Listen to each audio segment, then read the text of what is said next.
Kaswabe, welcome back sa ating Chapter 2 ng Volkswagen Golf GTS. Dahil doon sa unang video content na ginawa natin, which is tatawagin natin syempre na Chapter 1, pinag-usapan natin doon kung ano ang mga rason kung bakit ako kumuha ng isang used na station wagon. Kasi ito nga pala ang aking magiging primary car next sa aking Chevy Camaro na pagod na siya. Pag wala tayong line-out vehicle, ito muna madalas ang dinadrive natin kasi I like it, di ba? Malaki yung space.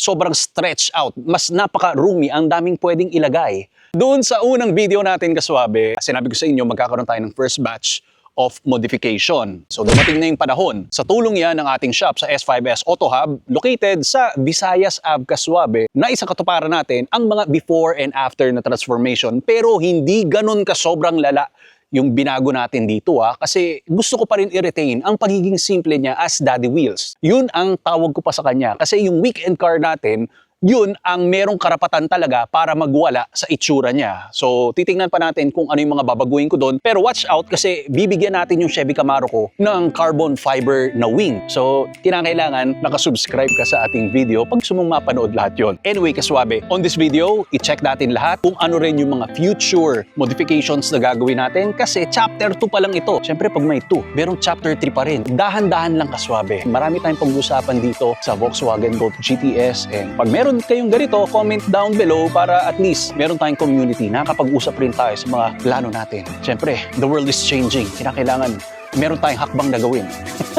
Kaswabe, yun lang. Pag-usapan natin ngayon ang 2018 Volkswagen Golf GTS Station Wagon. Kaswabe, let's begin.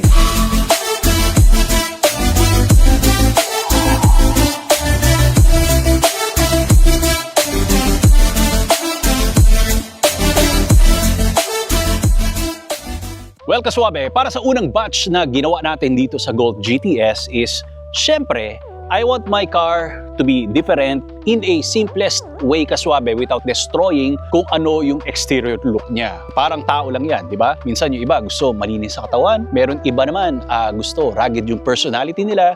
Katulad ko, may mga tattoo ako sa braso and even sa aking legs at mga dito maliliit lang. Ganun din yung in-execute ko dito, Kaswabe. Kahit paano, factory na silver yung kulay niya, pero I want something na medyo mas magiging different siya among others, Kaswabe. That's why nag-apply tayo ng mga blackout panels. Katulad na lang ng tattoo sa katawan, blacked out. Pero ito may kulay pula kasi mapapansin nyo dyan, yung front grills sa taas at sa baba, inilamusan natin yan. Pero ang maliit na detalye dyan, na lumakas yung dating niya, dati meron tayong silver na insert dito. Pero in-applyan natin ng foil na lang. Kasi what if next time, merong kukuha nito or ibebenta natin, tama, at least pwede pa rin siyang bumalik sa original. Huwag kayong mag-alala dahil yung VW natin, lahat yan naka-foil lang, Kaswabe. Siyempre, magagaling yung mga technician natin sa S5S. Dati, silver yan. Sabi ko, walang dating. Dahil Rico Suave way, ginawa natin yung VW, gloss black siya, then yung background, naging matte finish na itim. Pero doon sa likod, Kaswabe, sa rear fascia natin, tailgate, yung VW emblem, baliktad naman inverted. Yung VW, naging matte black finish, then yung nasa background niya naman ay naging gloss black finish. Isinabay na rin natin yung tailpipe kasi silver lang. So, ayoko naman maglagay ng any extension doon kasi Daddy Wheels to, diba? Ginawa na rin natin kulay itim. Pero ang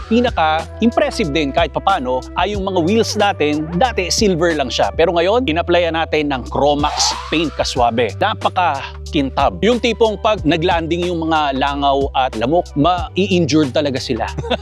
So, yun lang yun, Kaswabe. Para sa akin, in a simplest way manner, pero malakas ang kanyang dating. Pahabol dito sa likod, Kaswabe, kung makikita nyo, napakalinis niyang tingnan.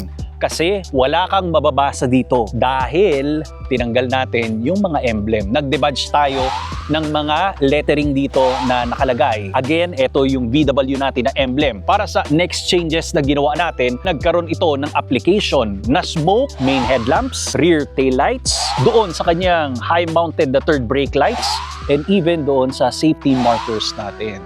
So I am planning, Kaswabe, na baka tanggalin ko na lang doon sa headlamps ko kasi paggabi medyo nahihirapan ako, although very powerful yung mga ilaw na ginamit natin. Mamaya pag-usapan natin yon. Sabi ko, mas nangingibabaw lang talaga pala yung forma nung naisip ko yon. Pero syempre, doon pa rin ako sa mas komportable kapag nag-drive, mas malinaw ang lahat. Anyway, Kaswabe, ang execution na ginawa natin yan, it's like me putting an eyewear para mas maging maangas ang ating arrival.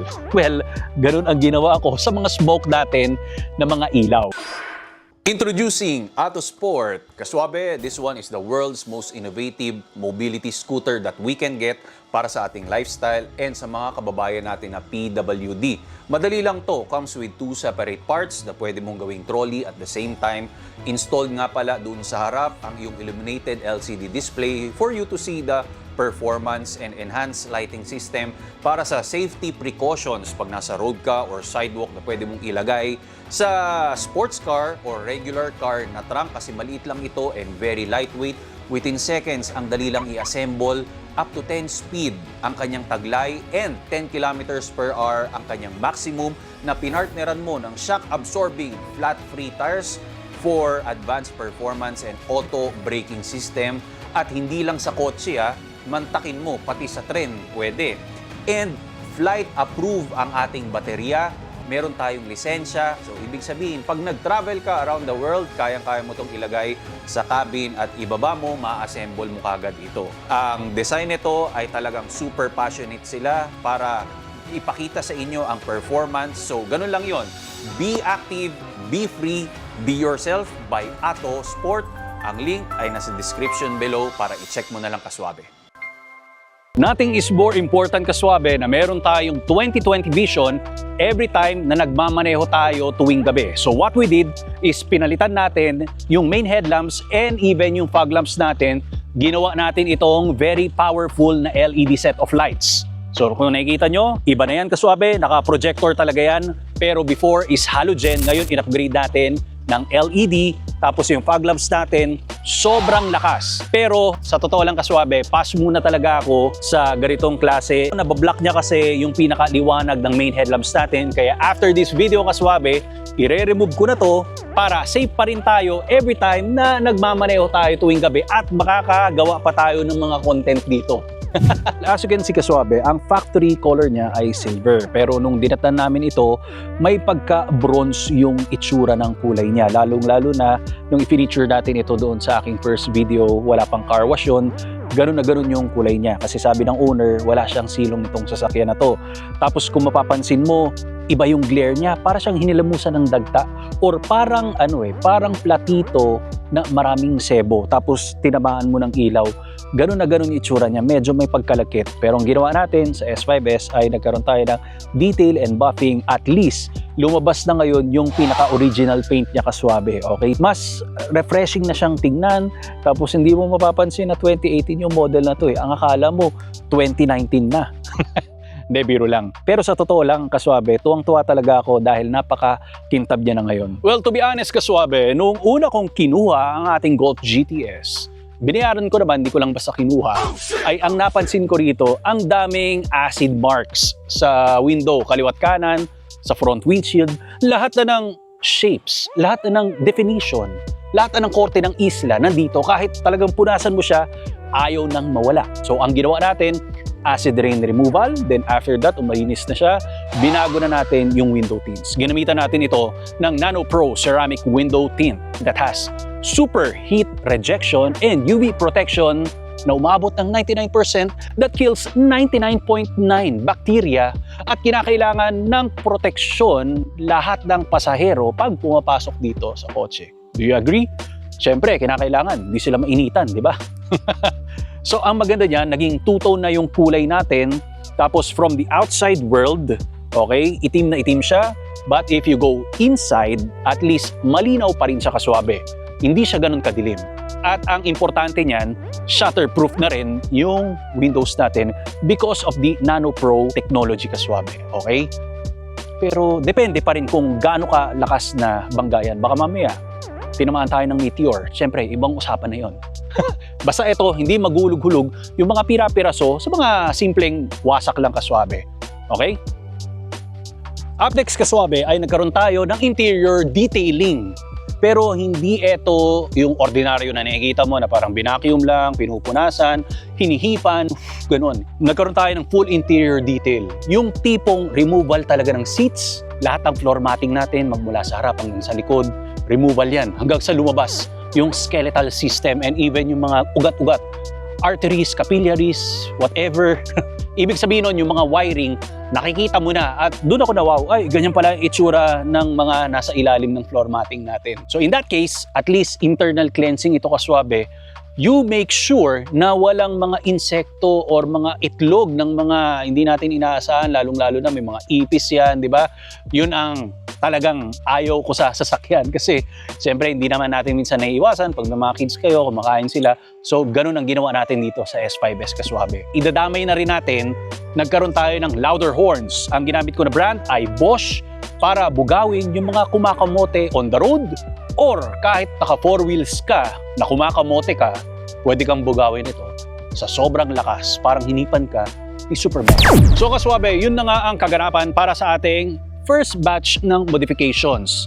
Ngayon, meron ako idadagdag dito na some accessories. Kaka-order ko nga pala sa Amazon, which is meron tayong bolt knob shifter, tapos cargo liner kasi dumudulas super flat ng trunk natin.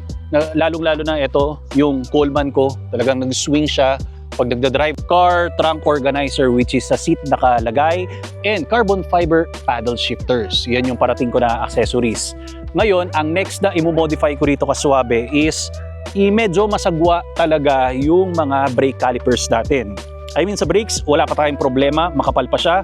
Yung rotors natin, medyo may kalawang ng konti. Pero syempre, ito, yan, pwede natin alisin yan. Maglalagay tayo katulad dun sa Camaro ko, yung aluminum brake caliper cover. At least mas malinis siyang tingnan dahil nandito na yun, nasa likod na. Dumating na siya Ito yung ilalagay ko na kulay. So, powder gray without the marking of AOOA. 4 yan. And wheel spacer. Kasi wala akong balak na baguhin yung wheels natin because I don't wanna suffer Kaswabe kung anong comfort yung nakukuha ko rito. Kasi kung gusto ko lang mag-sports car na feel, sana yung Camaro na lang rin yung ginamit ko. Pero ito, again, daddy wheels ito. Pag may mga rough roads, ang sarap niyang i-drive. Para at least yung suspension ko, mas magtagal pa Kaswabe. I will use the wheels. Hindi ko alam kung hanggang kailan. Pero ang gagawin ko lang para mas macho siya, medyo iaangat natin sa kanyang shoulder line. Dito, yan. Yung gulong, medyo para mas malapad siyang tingnan. That's it Kaswabe. Kita-kita tayo sa Chapter 3 ng ating Volkswagen Golf GTS. I'll see you next time Kaswabe. God bless, more power and more performance.